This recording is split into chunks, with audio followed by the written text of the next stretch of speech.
Almost all కలిసేసాయా అన్నంత వరకు వచ్చేస్తాయండి. ముఖ్యంగా బైక్ మీద వెళ్తున్నప్పుడు వెంటపడి, తెలుసు కదా, చాలామంది అవయవాల దగ్గర నుంచి ప్రాణాలు కూడా పోగొట్టుకున్న వాళ్ళు మనం చూస్తూనే ఉంటాం. ఇక్కడ ఒక మంచి ఇంట్రెస్టింగ్ ఫ్యాక్ట్ ఒకటైతే తెలిసిందండి. నేను కూడా ఏంటా అని రీసెర్చ్ చేస్తే అసలు విషయం ఇది అన్నట్టు. జనరల్గా మనం ఏమనుకుంటాం, ఆ కుక్కకు మనం ఎప్పుడో ఏదో హాని చేసుంటాం, కీడు చేసుంటాం, అందుకే పరిగెడుతుందని. లేదు, మనలాంటి వాడు ఎవడో బైక్ మీద వెళ్తున్నప్పుడు దాన్ని ఏదో ఇబ్బంది పెట్టుంటాడు, కొట్టుంటాడు, అందుకే పడుతున్నాయని అనుకుంటున్నాం కదా. ఇదేమీ కాదండి.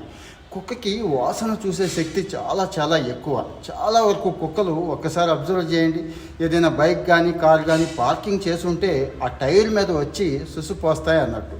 ఆ సుస్సు పోసింది వేరే కుక్క, వెంటపడింది వేరే కుక్క అండి. అంటే మీకు అర్థమైపోయి ఉంటుంది, వేరే కుక్క ఉనికి అక్కడ ఉంది, ఆ కారులోనూ బైక్ మీద వెళుతుంది అన్న వాసన దానికి తెలుస్తుందండి. అంటే అంతకుముందు మన బైక్ టైర్ మీద, కార్ టైర్ మీద పోసింది